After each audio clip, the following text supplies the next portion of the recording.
What's going on, guys? Welcome back to this week's episode of Outside the Arena with Mac and Griff. I'm Griffin Senek, joined by my co-host, Mac Rommel. And today we're going to be breaking down, really the main thing we'll be talking about today is the NBA free agency. Obviously kicked off on Monday. We've seen a lot of big deals go down. Most of the players, or the big guys at least, are off the board.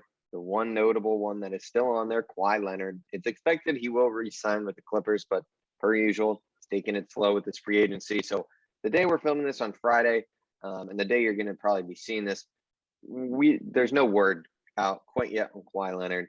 But besides the point, a lot has happened, most notably with a few teams, but the one we're going to start with, the Los Angeles Lakers. Obviously, last week we covered the Russell Westbrook trade on our main channel, I believe. So we talked about that and the impact that has. But at the time, we were looking and saying how the Lakers really need to go out and get some depth in free agency and how that could elevate them to, potentially being the favorites. And now we're here after free agency where the Lakers have now gone out and added more than I think anyone thought would be possible for this team with the money they had. They went out, signed Kendrick Nunn, Malik Monk, Wayne Ellington, Dwight Howard, Carmelo Anthony, Trevor Ariza. I mean, the names just go on and on. This team has lots of depth. They re-signed Talen Horton-Tucker. They obviously did lose the Alex Caruso, the GOAT, to Chicago, which we'll get to in a second with the Bulls. But Mac, what are your thoughts on these Lakers moves? I mean, obviously last week we talked about how this team needed some depth to really compete with that Nets team and how the Nets probably were still favorites last week. But now all of a sudden the Lakers, a lot of guys willing to take less money to play for this team. They've got a very deep and, pretty strong roster now. So what are your thoughts on the state of Lakers and how they could potentially match up against the Nets and who you would favorite in that case?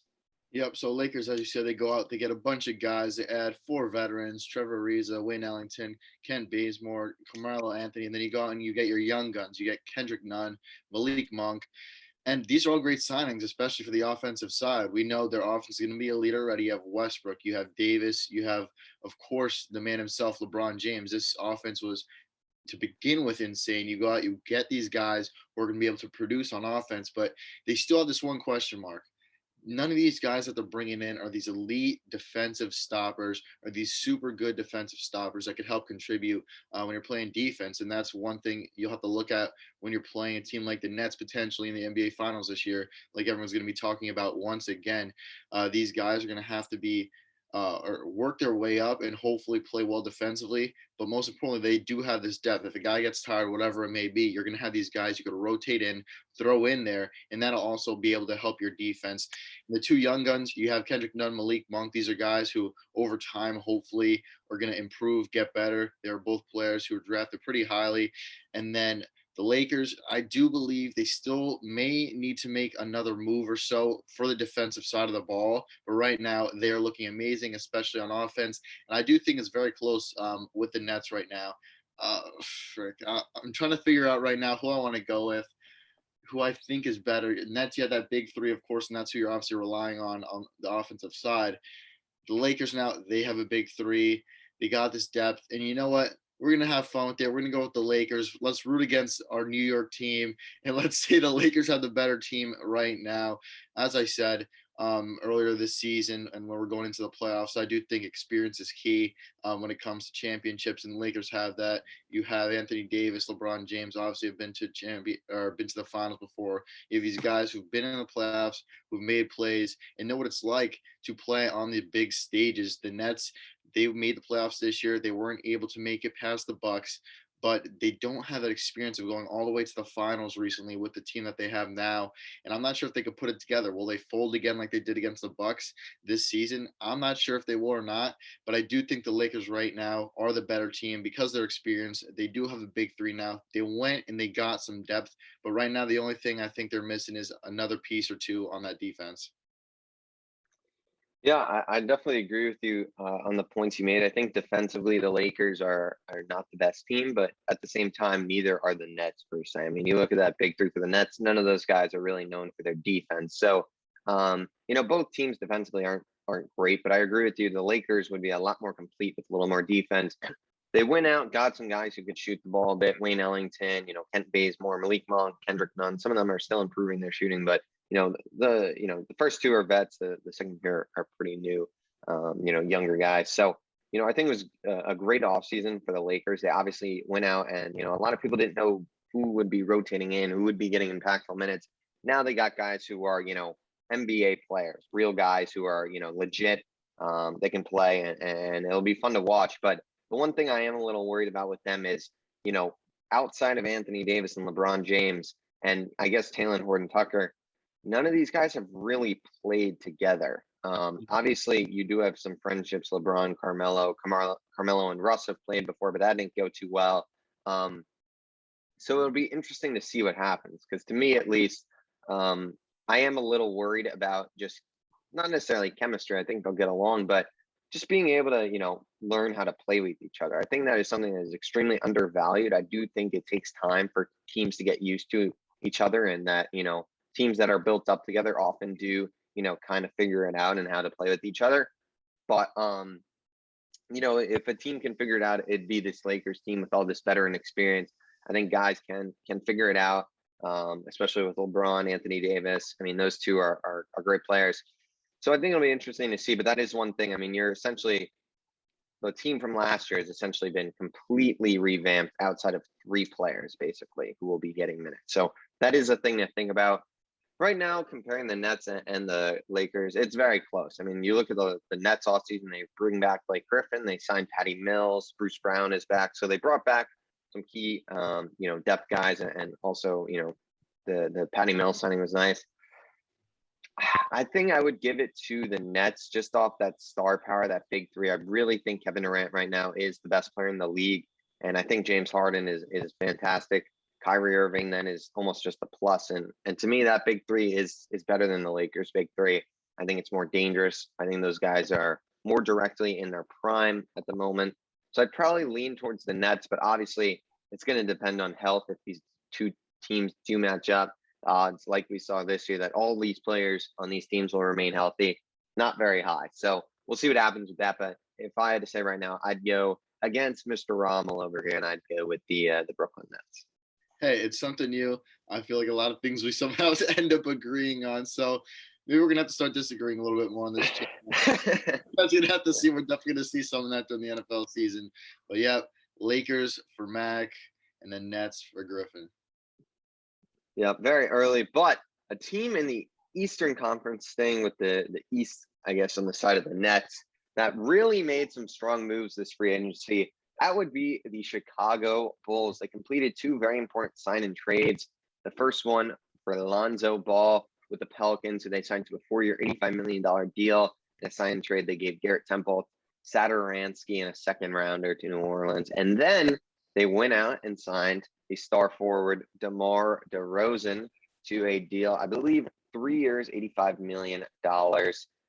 Wow. So the Bulls really going out. They build around Zach LaVine. It seems like my internet connection might be unstable, so I don't know what Mac heard exactly there. But if you didn't hear Mac, we're talking about the Bulls to go out and sign DeMar and Lonzo Ball. Obviously, they currently have Zach LaVine, Nikola Vucevic. They also have a lot of other guys there. Kobe White, Patrick Williams played pretty good this year. I believe Troy Brown Jr. is on that team. Lauri Markkanen, restricted free agent. We'll see if they bring him back. So the Bulls really, have a strong starting 5 now and a good young core to pair with it. Mac, I mean, this Bulls team, it's the best I've seen from them in a while. Obviously, you look at the Derrick Rose days when he was in his prime form. That was probably the best, team since this. What are your kind of thoughts right now on the moves the Bulls made? Obviously, pretty big moves. And this team seems like they're going to be a potential, serious contender in the Eastern Conference. Yep, as you said, they get some big players. They have Vucevic, excuse me. He's a 30-year-old, 2-time All-Star, and he's become one of the best post scorers in the league. And now he's been able to shoot threes from 40% as a big man as well. You get DeMar DeRozan, you get Lonzo Ball. So all these deals, and the Bulls, as you said, they're looking much better than they have in recent years. Right now, I do think they're pushing for around a 500 record. They could push for a potential playoff spot. We're going to have to see. But right now, they're going to go from the 21st best offense in the league last year And I think this year they could potentially be a top 10 offense after these signings. Now you have 4 3-point threats in your starting lineup. You have two dynamic on ball creators at the half court. You have a big man who, as I said, he could score on the post or he could shoot behind behind the arc and hit some threes. You have a lot of guys who go out, make plays offensively, and this offense is going to have a big leap this year, and it's going to potentially be able to push them into the playoffs. Yeah, I really like the moves they made. Even going back to the trade deadline last year, Nikola Vucevic, that was a great move. Obviously, it didn't really pan out for them in the season, but I think the Bulls had more of a long-term approach, and we're starting to see that with this current team being assembled. Vucevic is a great center. He's so underrated. He can shoot, like you just said, good in the post. I mean, he does a lot of things good. You add or you already have Zach LaVine, who is a budding superstar at this point. They didn't make sure they get him extended. He is a stud and the best player on this ball club. But now you bring in a guy like Alonzo Ball, who a lot of people are really high on. We've heard the Knicks link to him. He was a guy who a lot of people thought might get traded last trade deadline, but he didn't. So he comes now, as well as DeMar DeRozan, who to me, DeMar DeRozan is not having to be the best player on his team and can kind of be one of those, side pieces. That's dangerous. I mean, you look in San Antonio, he was really the guy there, and he was putting up plus 20 plus points a game there, and was always being guarded by the top guys. Now you're looking at, the other guys these teams have to worry about coming in. They got to worry about Zach LaVine, Nikola Vucevic. I mean, there's a lot of guys you kind of got to think about before DeMar. So I think DeMar is really going to flourish in this, and that there are guys that are going to draw more attention to the defense than him, rather than, DeMar has kind of always been the best player on his team for most of his career. You look back to the Toronto days, they obviously had Kyle Lowry, but I think everyone would agree that DeMar DeRozan was probably always those best players on the team. He was always the best player on his team. So I think it's going to be a great opportunity for him, specifically to just, flourish more, be in a role that potentially suits him better, and allows him to have a lot of success as well as team success. I think they've done a great job in building this team. It's a deep team. They've got a good bench. To me, this is a lock playoff team. I know you were saying you think they'll be around 500 or so. To me, this is an above 500 team. I think in the East Conference, you got to look at the top teams. You obviously have the Bucks, the Nets, the Sixers, assuming they're up there. Those to me are the top three teams in the East. Then you've kind of got a mix of teams. You got the Hawks, you got the Knicks. And now I think, you can put the Bulls right in that mix of those teams right there. I think the Bulls kind of fall right in there, as well as some other teams, potentially maybe the Celtics. I mean, we'll see. But to me, that's kind of where the Bulls rank up in the East. I don't think they're one of those top three teams, but could they be the 4 seed out of all those teams? Absolutely. I think they're right there in contention, and it's going to be a very good team to see. Maybe I think they've got the opportunity to exceed those expectations, not necessarily fail them. I think this is a potentially really good basketball team. Very, very, very good offseason for Chicago fans. That's for sure. Yep, Chicago Bulls making some good moves, trying to make a push for this season. They got a lot of wins, and as you said, another team that is trying to push for a playoff spot, and that is the New York Knicks. They go out, they get some players. You have Nerlens Noel, you get Derrick Rose, Kemba Walker, and Fournier, and you get all these guys who are going to try and come in and contribute to make you able, or hopefully the Knicks can make a playoff push here. I don't see them right now as an NBA Finals contender. I don't think they're anywhere near that right now. You're going to have to see substantially more from players like RJ Barrett. But you get Kemba Walker. What the heck did I just say? Walker. I don't know what the heck just happened. Kemba Walker, he's a 4-time All-Star. And then you get Evan Fournier. He is not an All-Star. He's never been an All-Star in his life. He's a solid scorer. He's been a solid scorer with the Magic. And he's really a middling defender. He's not the most inventive. He's not the best passer. You do have scoring upside, but right now, after his signing, I mean, I think you may have overpaid for him a little bit. I don't think he is worth the money that you gave him. You're going to have to see substantially more from him. You're going to have to see substantially more from RJ Barrett. You're going to have to see substantially more from many players as a Knicks fan if you want to make a push and make it far in the NBA playoffs. Even if you could get there right now, I mean, you're going to be banking on a lot of guys that you're overpaying for and you're hoping could pan out. Right now, I'm not so sure how that's going to happen, and it's feeling like the Knicks are one of those teams where you're going to have to wait and see as the season goes on what kind of team this is going to be. I agree with you in that I don't think they're necessarily a team that will be competing for the finals. But I do think they had a great offseason, and I don't think that should be overlooked. I mean, you look at some of the guys they had being free agents that were key guys: Alec Burks, Nerlens Noel, Derrick Mm, Rose. They've re-signed all these guys to 3-year deals. They were such a key part of that success for the Knicks, and that was really a key reason for them being in the playoffs and being the 4 seed was their depth and their strong play from their bench and guys like Alec Burks, Nerlens Noel, and Derrick Rose really was the key. I mean, he was their star in the playoffs when Randall was asleep. So those three were big signings, specifically Derrick Rose. They extended Julius Randle, which is a good move for them. I like the money too. It wasn't, you're not paying this guy more than $30 million a year, which is always good. I think they got a good deal on him. So Knicks fans should be very happy about that. They got their current star, and then the Kemba Walker and Evan Fournier moves are pretty interesting. Kemba Walker, a guy who they bring him in on a 2-year deal. He has been an All Star in the past, like you mentioned. His days in Charlotte are behind him. That will be his peak of his career. He kind of a lot of people think he was not as great this year, but he's still a good player. And I think in that Knicks offense where there's not going to be as much of pressure for him to score. He's going to be there. He's going to obviously be asked to score, but they're going to still have guys like Derrick Rose, and now they have Fournier. Like the pressure will not be necessarily on Kemba Walker as it was in Boston. I feel like the narrative in Boston was that they really needed a lot out of him. While in the Knicks, he might just be simply more of a role player in the starting position. I mean, he's not going to be. I don't think they're asking him to be a star, which is what he's been asked to be his whole career, which I think will allow for him to do really well. I think people need to lower their expectations on what they're going to get out of him. You're not going to get Charlotte Kemba Walker, but could you get a solid guy who's going to score 17, 18 points a game, shoot the ball well? Yeah, 100%. Is he the best defender? No. Should he be in there in the end of the game? I don't know. With the Knicks, they're a great team. They pride themselves in their depth. I don't know if you can have them in there in the end for defense, but we'll see what happens. And then the real quick, the Evan Fournier signing. I agree with you in that it's probably a little too much money. Unfortunately, though, that is the NBA market and kind of what he was probably going to end up getting. So if they wanted him, they had to pay him. I understand it. Obviously, it's unfortunate that they're going to have to give him around $20 million. But he is a guy who, really mostly in his career has been a 17, 18-point guy. He's a 40+% shooter from three. So that's what they really need. They need some key guys shooting. He essentially replaces Reggie Bullock, who, had some good moments in the playoffs, but overall was not really good. I mean, he was an okay defender, pretty good defender. I'll give him that. But Evan Fournier now is going to come in and, he'll be able to be, a real shooting presence in that Knicks lineup, which is something they didn't really have last year. You look at their starting lineup for what they really ran. It was kind of Payton, Bullock, Barrett, Randall. I mean, they really could have used some shooting. So Fournier is definitely going to help with that, as will Kemba Walker. So the Knicks did very good this offseason.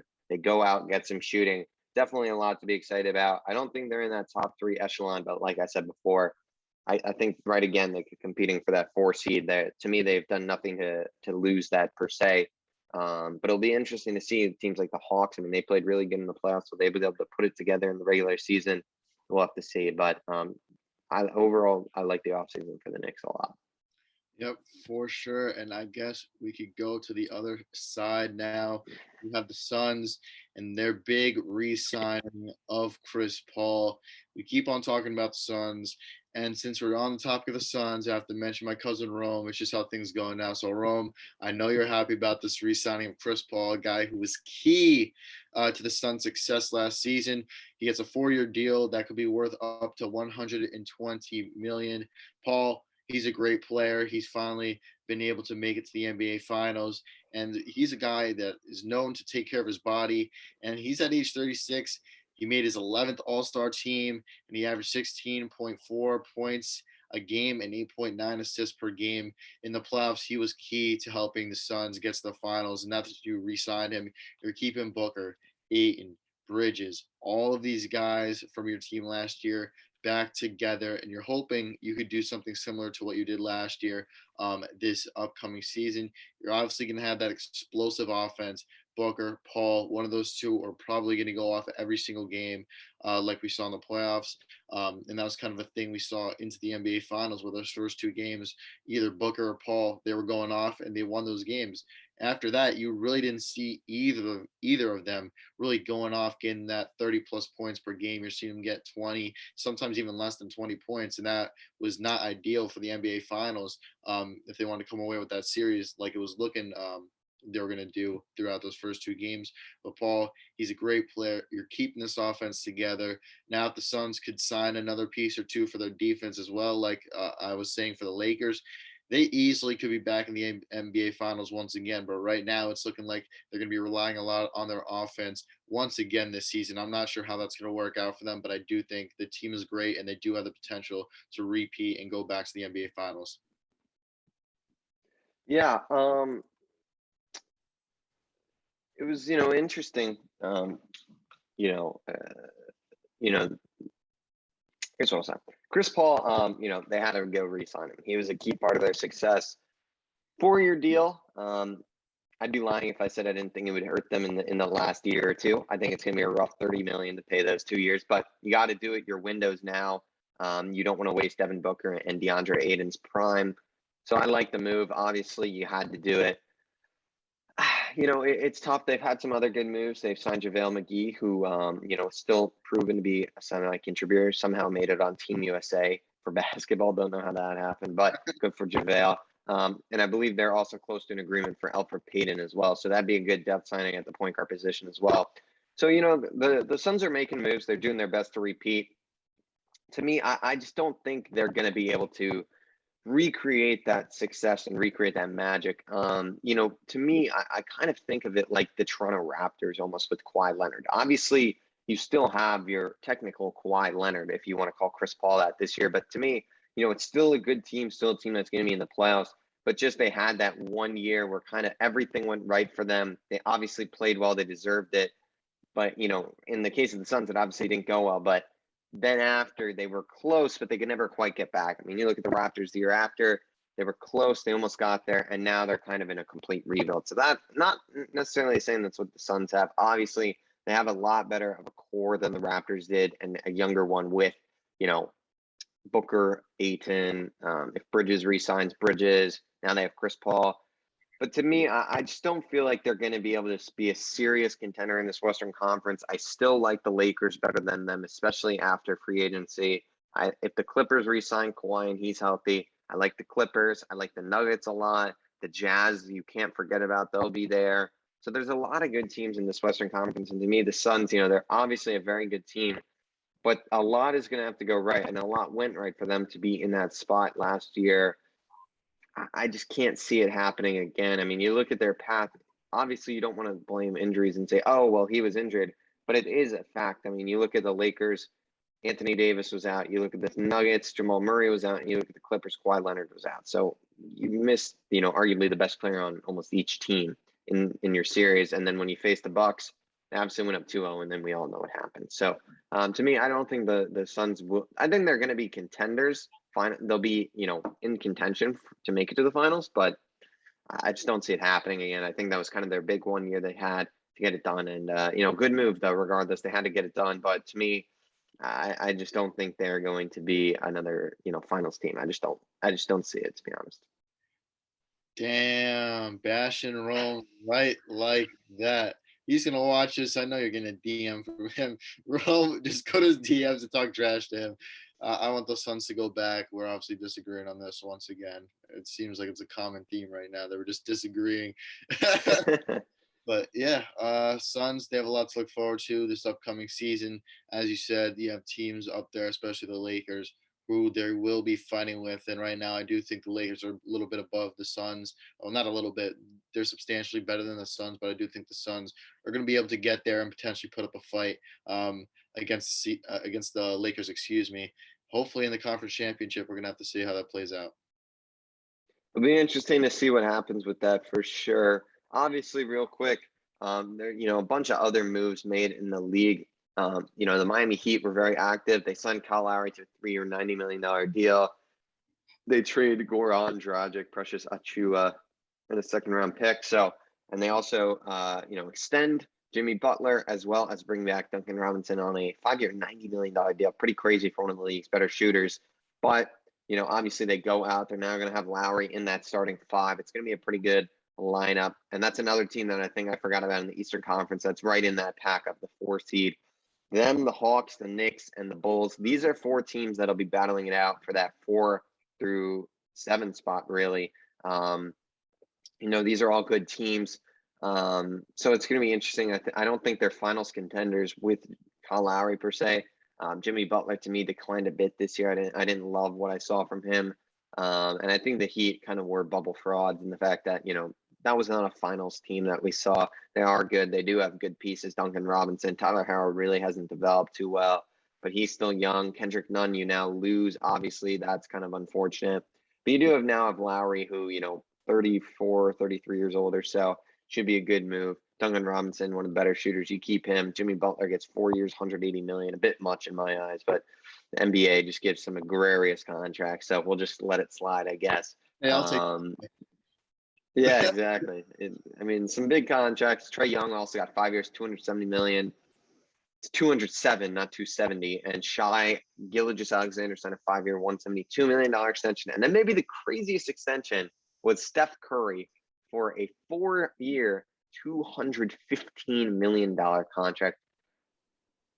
I don't even know what to say. That's about $54 million per season. That's insane. Oh man, that's just unbelievable. Crazy to say the least. But I think we kind of hit all the main storylines. I don't know if there's anything you had that you wanted to touch on, Mac, but that was kind of all the main things I had in mind, I think. Yep, I agree. I think now we could head over, talk a little bit of NFL fantasy football. Obviously, last night or Thursday night, whenever you guys see this, we had the first preseason game, Dallas Cowboys, the Pittsburgh Steelers. Obviously, my Took a loss as they will all season. Yeah, shut up. We're gonna see about that. We lost 16-3. You saw our boy Ben DiNucci play like one interception, one fumble. That piece of shit's gonna be a fourth stringer. I don't know how he even started a game last year when Garrett Gilbert was playing that well. But yeah, it was a solid game all around. You saw some players like Chase Claypool. You saw rookie Najee Harris. The Cowboys side, you saw Micah Parsons. You saw Michael Gallup, but you really didn't see a lot of these starters that you would expect for the offensive line of the Cowboys. You saw La'el Collins come out. He finally played a little bit. You saw Connor Williams. You saw some guys that are going to be able to start, but you really didn't see all of the players. So obviously that'll probably develop. And we'll probably see more starters as the preseason continues. Probably in that last preseason game, we'll probably see a dry run for every team where you see about a series or two where you see most of the starters in the game. But I guess with that, we can start talking fantasy football. I'm not sure where you want to start with this, so I'll hand it over to you. I think we can start with a guy who was featured in last night's game that got his first reps in the NFL, and that would be Najee Harris. He looked pretty good, to be honest, last night. He was churning out yards, getting some first downs. Obviously, it wasn't much. He didn't get too much action, but in the reps that he did get, he was pretty productive, which was a good sign. That's what you want to see early on. So, Mac, just your overall thoughts on Najee Harris, where you would eye him in the draft. Obviously, it seems like he's going to be going second round. If you feel like that is a good spot to look for him, where in the second round? Just your overall thoughts on Najee Harris and where you would like to draft him. Yep. So you have your main guys. You have the Derrick Henrys. You have the Christian McCaffreys. You have Dalvin Cook, Alvin Kamara, Zeke Elliott, Saquon Barkley. I'd probably put not Jonathan Taylor right now after the injuries of Carson Wentz and Quentin Nelson. He's going to be a player who will do some stuff for you later in the season. You have Austin Eckler. I think he's going to have a big year. But after that, I really think you could put Najee Harris in that sort of range where you have players like Aaron Jones. You have some of these guys, and I think he falls in between them, like the Joe Mixons, maybe a little bit after them. But last night, as you said, he was churning out some yards. He was able to fall forward for some yards. And Alabama, we see his body. He has that physical build, and we saw the elusiveness he has. Last night, you didn't really see much of the elusiveness. You saw him more doing dives, running right up the middle, and he was falling forward for some yards. And I think that's going to be substantial and really help him and himself as a fantasy or as a fantasy player. If you have him on your team, he's falling forward for a yard too. But if he consistently does that, you're getting an extra 2 to 3 points per game potentially, and I think that's going to really help your team. You saw Chase Claypool; he was a bit shaky last night. He dropped a few balls, but Najee Harris, I do think he's going to be a key. I think he's going to be a key. You have to throw that in there. I have to. I hate that kid. But he was dropping a few balls. I know it's probably just getting the rust off, but Najee Harris, he was really the only player on the Steelers offense last night that looked ready. He's a rookie. He's new to this. He's never done this before, and these other guys have. And he's the one out there playing for almost a whole half, and he continuously playing well and getting good carries, 4+ yard carries. He looked great, and I think he's going to become a real important player once it comes to the red zone. I'm expecting to see a lot of touchdowns out of him, especially there. So I do think he falls in that Joe Mixon, Aaron Jones range, maybe a little bit after them. But he looked good last night, and I do think he's going to be a good player for your fantasy football team this year. So where second round you think for him would be where you would target him? Second, I'd probably say late second, early third, just because the amount of running backs. I think you're probably going to start seeing a run on receivers too before you get to that Joe Mixon, Aaron Jones, and Najee Harris range. So I'd give it end of round 2, early round 3 for Najee Harris in my books. Okay. I think that's fair. I agree with a lot of what you said. I think Najee Harris, I mean, there is a reason this team drafted him in the first round and they didn't go for an offensive lineman. They clearly loved Najee Harris and want to use him. I think that's a similar thing. You know, you look at, it is hard to say because you look at the first round running back last year, Clyde Edwards-Helaire for the Chiefs.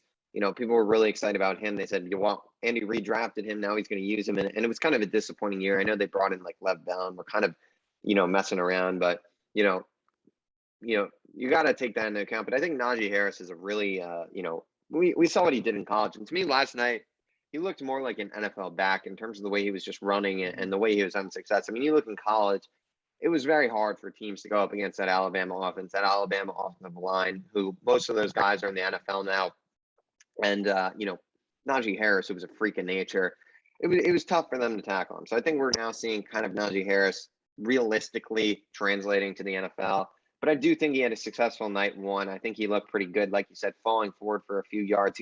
He's a strong kid. He's not going to be, getting taken down at the line, which I think is something that is, pretty important. It looks like the Steelers, could use him a lot. Obviously, the quality of that offensive line is a big question mark and a, concern when talking about Najee Harris, as well as the fact that, the Steelers like throw the ball. But I think with Najee Harris, they're going to start running the ball a bit more.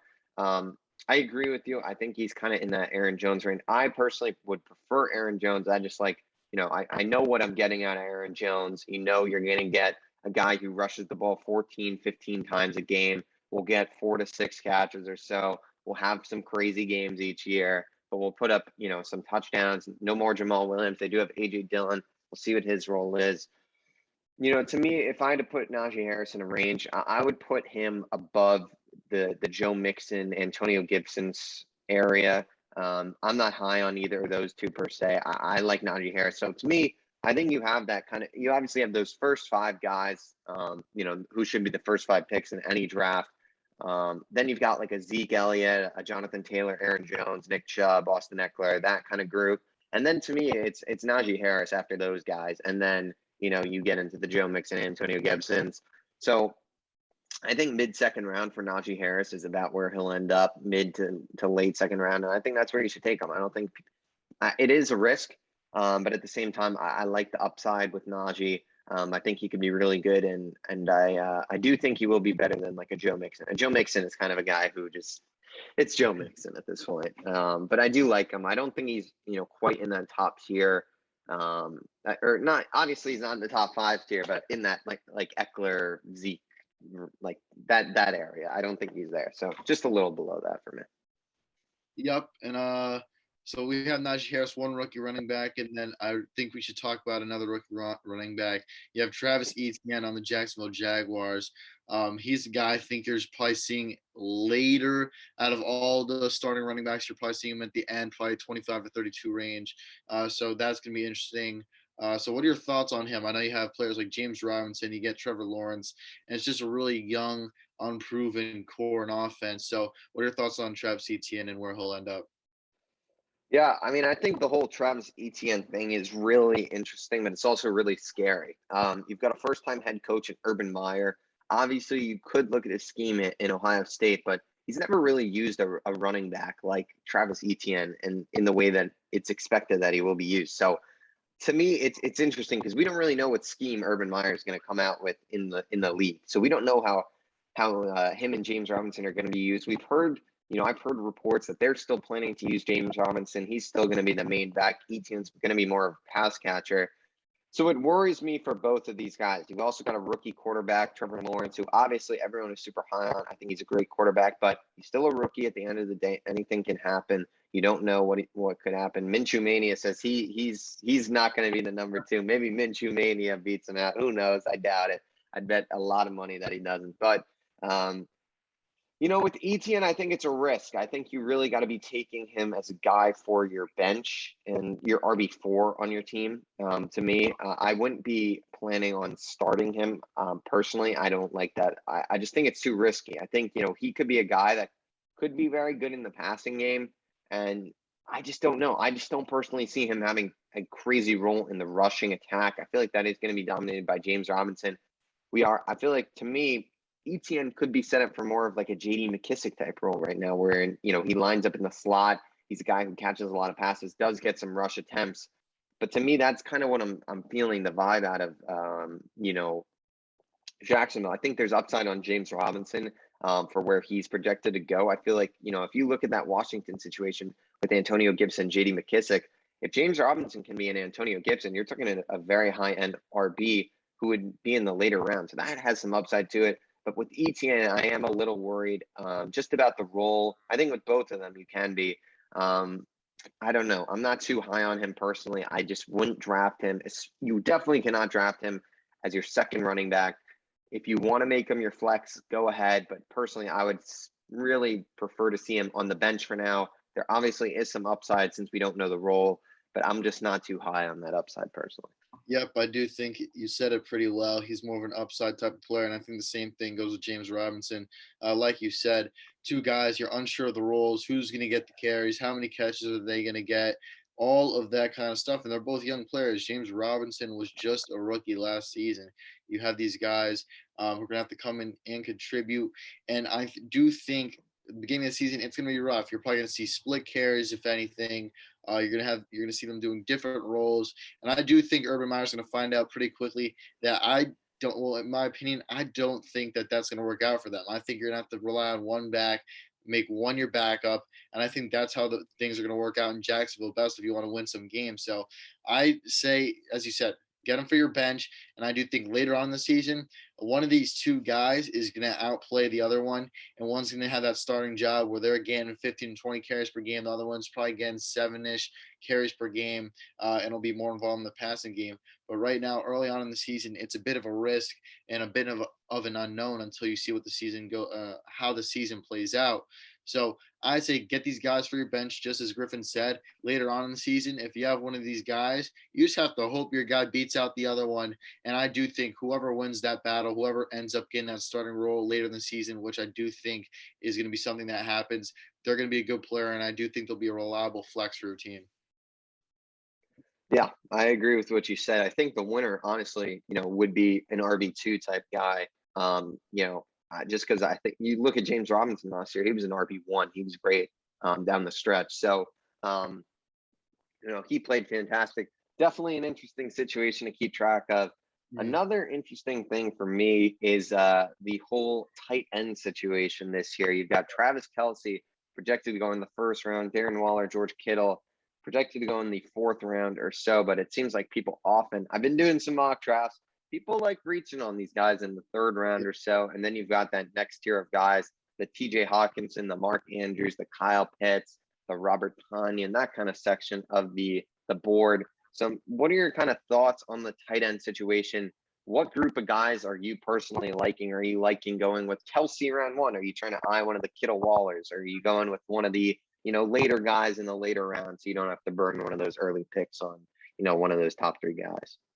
Yep. So I'm going to start off and I'll talk about the Kelsey situation. He's obviously a guy who I think it's either fourth or eighth. I could be wrong where ESPN has him ranked right I now. think they have him at 4 right now. Yeah. Yeah. So he's obviously going pretty high. And if I'm one of you guys, I'm saying stay away, not because of the reason that he's a bad player. He's obviously going to put up and probably have multiple 30-plus point games.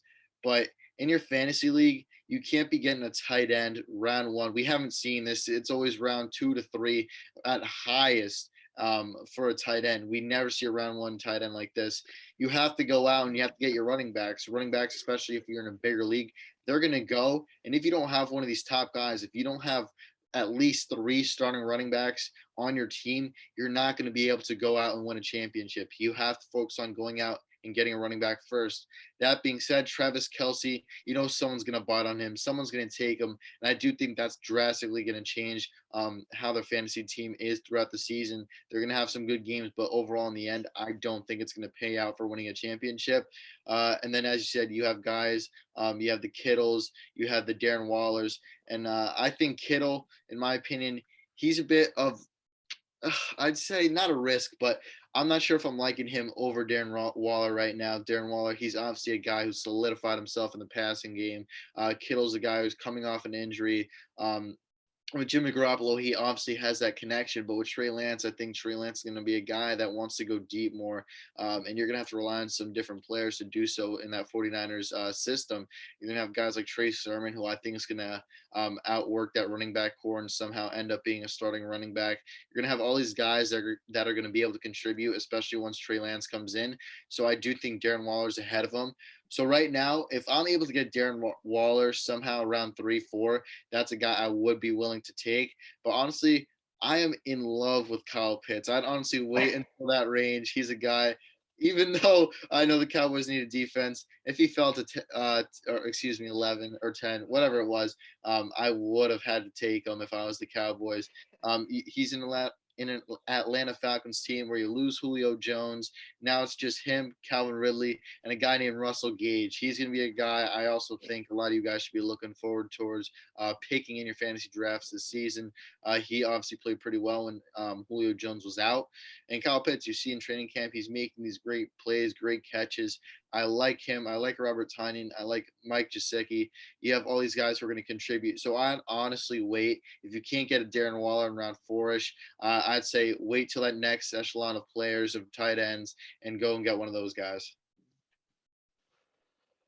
Oh, yeah. The Kelsey round one situation is really interesting. I can't believe that he's going projected round one, but you got to look at it. And he was a guy who, for the past few years has basically been a guaranteed 20 points almost each week about. He's been fantastic. So for me, you can't take him in the top 5. You have to take one of those top 5 running backs. But once those 5 guys are gone, I can completely understand at least the pick of Kelsey. Obviously, it does kind of hinder your draft a bit just because the running back situation, it is often best to take a running back or at least a receiver that high. But I mean, you got to look at Kelsey also and realize that tight end is one of the worst positions. I'd say it has the least depth in in all of fantasy football. You really have a few top guys, and then it's guys who you don't know what you're going to get. You could be getting 20 points, but then you might get 2 points each week. So with Kelsey, it's consistency. It's RB1 level production out of that position, which is very good. You can't take him in the top 5. Take one of those top 5 running backs. But if you do start getting to that Zeke, Jonathan Taylor range, I mean, there are guys like Devontae Adams who honestly might be better than him and might be more reliable with an Aaron Rodgers per se. But I think, Kelsey is going to be more reliable and consistent than a Zeke Elliott, Jonathan Taylor. It's just draft strategy that it then changes because your ability to get then 2 top RBs probably changes. But you got to look at the points, and if you're willing to do that. Going on to Kelsey or Kittle and Waller, I really like Darren Waller. I think Darren Waller is a guy who in most leagues is going to be going in the 3rd round just because people are going to want to get their hands on him they're not going to want to risk rating. And that round 3 really seems to be a wide receiver kind of heavy round. That's where the DK Metcalf, AJ Brown, Allen Robinson, Keenan Allen, that's where those guys are kind of ending up right now. Justin Jefferson. So I think, guys, we're also going to see Darren Waller mixed in there. He, to me, is the second best tight end in fantasy. If you can get this guy, go get him. He is a machine. We saw it last year. He really had a great season. Kittle, I like Kittle a lot, but I agree with you. I think Waller's better, and I do think there's a risk with Kittle. He was injured, and when he came back, he was a little inconsistent, as he was kind of all of last year. So there is a bit of a risk. And moving on to that next year, Kyle Pitts is a guy that, I do also really like. I think there's going to be a lot of targets for him, a lot of opportunity for him. One thing I'd say about him is just don't get greedy. Don't reach with Kyle Pitts. Don't go so high that you're, missing out on proven talent.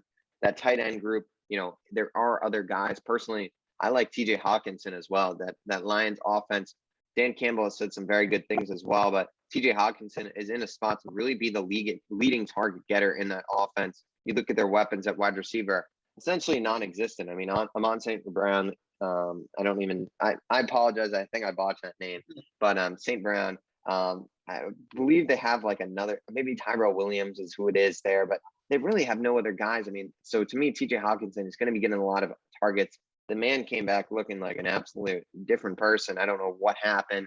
His fantasy picture alone might make me have to stay away from him. But, TJ Hawkinson, he's a guy who expects to get a lot of targets. Mark Andrews could have a bounce back year. I'm not personally as high on him. So to me, I like Kyle Pitts a lot. I like TJ Hawkinson a lot. Robert Tonyan should be pretty good with Aaron Rodgers. I mean, there's a bunch of guys in that area that you can get that should be solid. But yeah, I mean, take Kelsey at your own risk, but do not take him in the top 5. After that, I can understand the pick. And I do think that one can succeed after that. But if you can have a chance to get like a Derrick Henry and you take Travis Kelsey, that's the wrong decision. Completely the wrong decision. And I guess a final topic I kind of want to cover real briefly about fantasy football. Let's talk about these rookie receivers, how we have them ranked up, some of these big names. We obviously have Jamar Chase, you have Jalen Waddle, you have Devonta Smith, you have guys like Kadarius Toney, blanking on the name, Rashad Bateman, Elijah Moore. You have these type of guys. How do you see some of these guys ranking up against each other, and who do you see having potential to have a big season this year with their team? Yeah, to me, the clear-cut number 1 out of that group would be Jamar Chase. I think you can look at a lot of things. He already has built-in chemistry with Joe Burrow.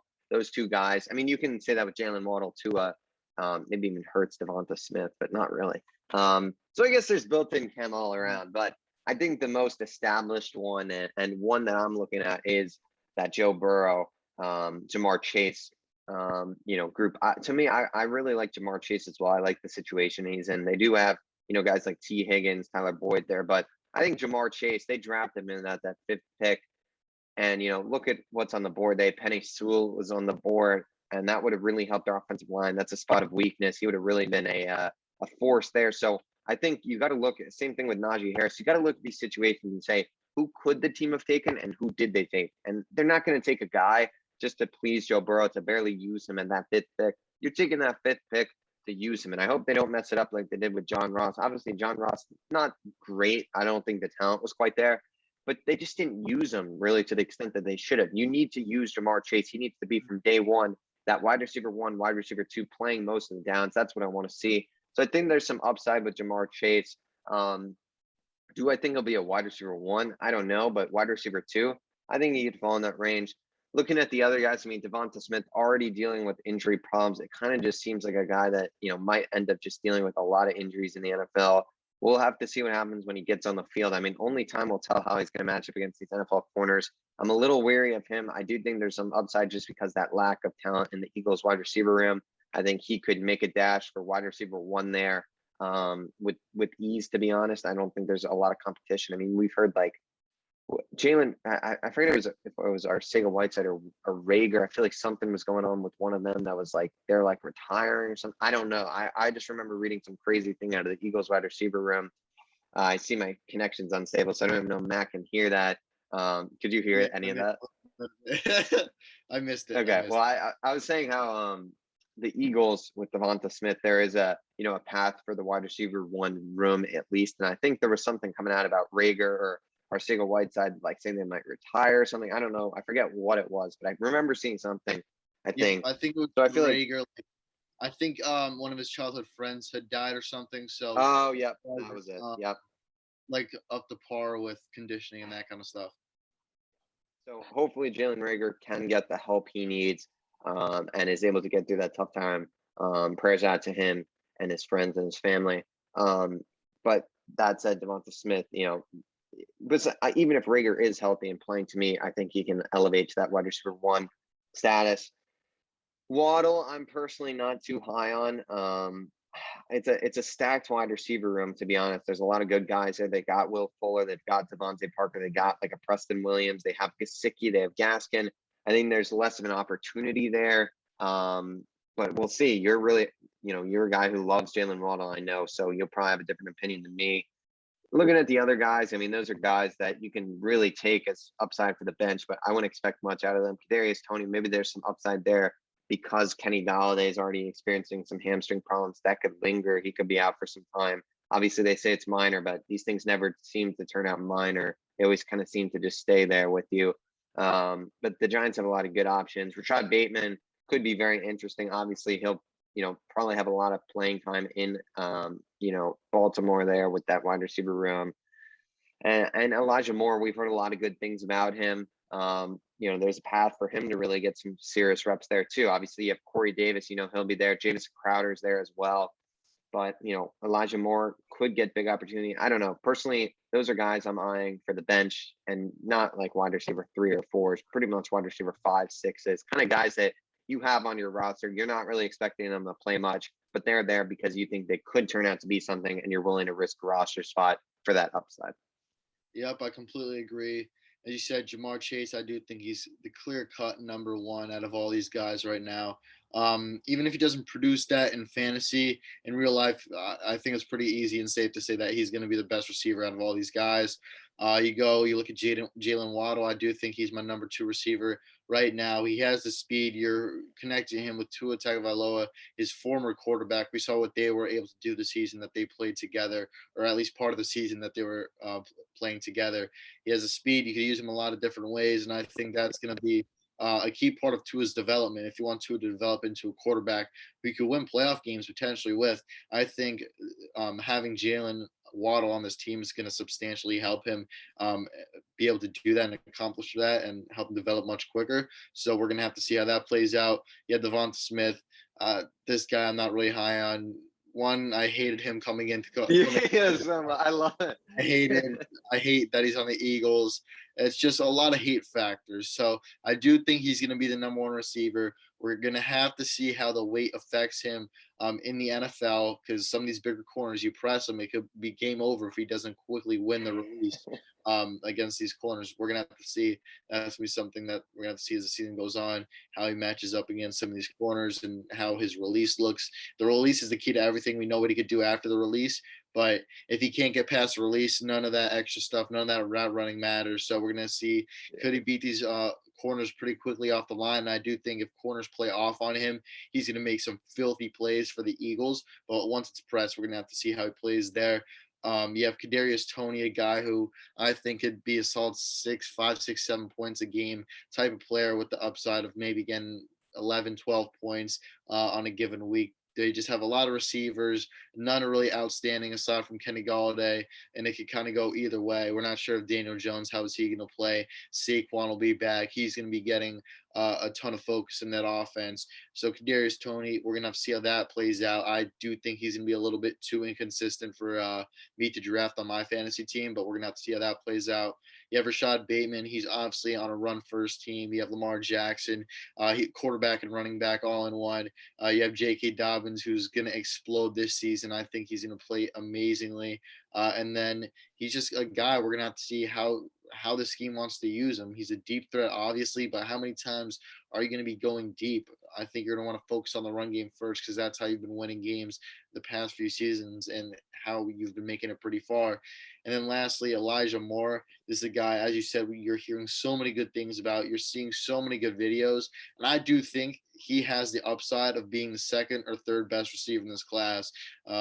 Hopefully that tickles your fancy a little bit, but I do think he has that upside. He was great in college at Ole Miss, and we're seeing all these Ole Miss guys come to the NFL, and they're lighting it up.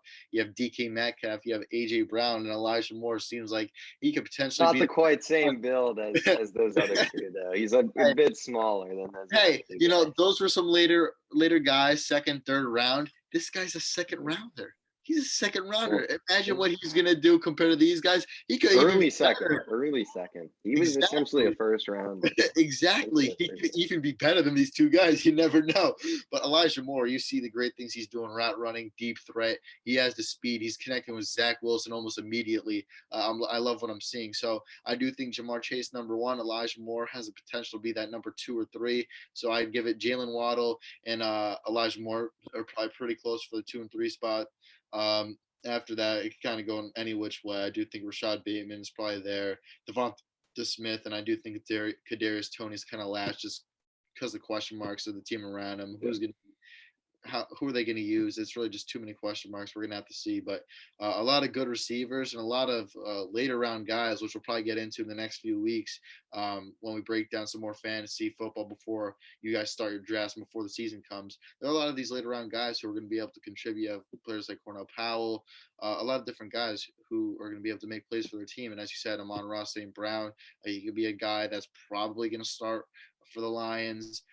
So we're just going to see how things play out. We're definitely going to get more into that in the next few weeks before the season starts. And I'm excited for it. Let's see how things play out. And yeah, that's all I have for today.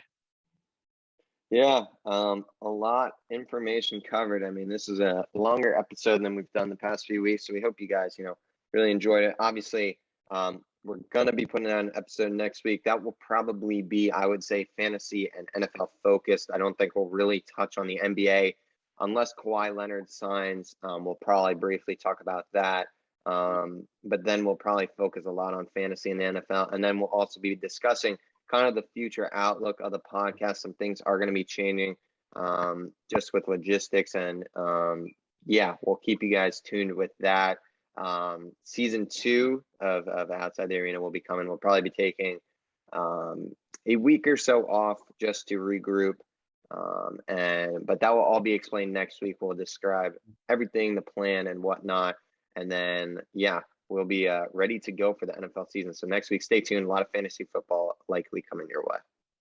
Yep. A lot of news for you guys next week. So make sure to tune in. Everyone, as always, please make sure to like, comment, and subscribe, not only on this channel, but our other channel, OTA Clips, where we post shorter breaking news type episodes where we have some guests on. And if you guys want to come on, you could really feel free to reach out to us, especially on Instagram. That is probably the easiest place to come on and reach out to us if you want to come on. So my Instagram is mac.rommel. Griffin's Instagram is Griffin Senek. Our podcast Instagram is Outside the Arena Podcast. So as I said, you could shoot us a DM over there if you guys want to come on OTA Clips. We would love to have you guys on, or even if you just want to talk in the DMs, we would really appreciate that. And then also, if you guys can't watch on YouTube, if it's easier to just listen to audio, we are available and we are on Apple Podcasts and Spotify. It is also Outside the Arena on those. So make sure you go subscribe to us there. It'll be a little bit easier for some of you guys if you're listening in the car or whatever it may be. But as always, we really, really thank you guys and appreciate you guys for watching. And we'll see you all next week. We got some big news and we're excited to share it with you guys.